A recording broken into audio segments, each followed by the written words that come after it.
দুই মামা বাগনা মিলে চলে যাব বাহরাইন। চলো এখন যাব আমরা বাহরাইন, বাহরাইন ব্রিজে, বাহরাইন। কোন মাথা থেকে ওই সাইডের কোন থেকে ধরো। দেশের খুব সুন্দর সুন্দর ডিজাইনের বাড়িঘর করে, হ্যাঁ, মানুষ সব রাজকীয় বাড়িঘর। এই দেখো কি সুন্দর একটা বাড়ি, রাজকীয় বাড়ি। যে আমরা এখন যাচ্ছি বাহরাইনের বর্ডারের কাছে। আমরা বাংলাদেশি নাগরিক, সৌদিতে কর্মরত অবস্থায় আছি। সৌদি থেকে বাহরাইনের বর্ডারের কাছাকাছি চলে যাব। আরেকটা জিনিস আপনাদের সাথে শেয়ার করি, সেটা হচ্ছে যারা এই সৌদি নাগরিক তারা শুধু আইডি কার্ড, আমাদের বাংলাদেশে যেমন স্মার্ট কার্ড, এই দেশে এরকম স্মার্ট কার্ড আছে, তো শুধু এরকম স্মার্ট কার্ড দেখিয়ে সে 5টা দেশ ভ্রমণ করতে পারে অ্যাভেলেবেল। সে সৌদিয়ান নাগরিক হলে যেতে পারবে আপনার দুবাই, কুয়েত, কাতার, ওমান, বাহরাইন। এই 5টা দেশে সে অ্যাভেলেবেল যেতে পারবে শুধু আইডি কার্ড দেখিয়ে। তার ভিসার কোনো দরকার হয় না, তার অন্য কোনো কিছু না। তারপরে নিজের গাড়ি নিয়ে তারা এই 5টা দেশে ঘুরতে পারে।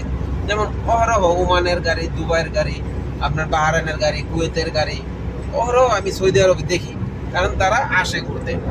তো এরকমই বন্ধুরা, আমরা চলে আসলাম বাহরাইনের ব্রিজ। বাহরাইনের ব্রিজে এখন উঠতেছে। বাহরাইনের ব্রিজে আসার জন্য 25 টাকার টিকিট কাটতে হয়েছে একটা গাড়ির জন্য।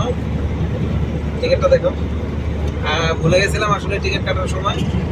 তো আসলে বাহরাইনের ব্রিজে ওঠার জন্য 25 টাকার টিকিট দিছে, 25 রিয়াল।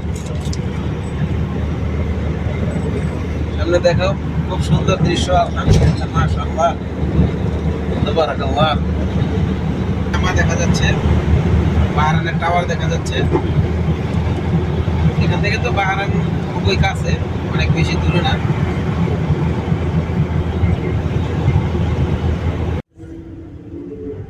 এটা হলো বাহরাইনের ব্রিজ। চেক করে পরে ঢুকাই।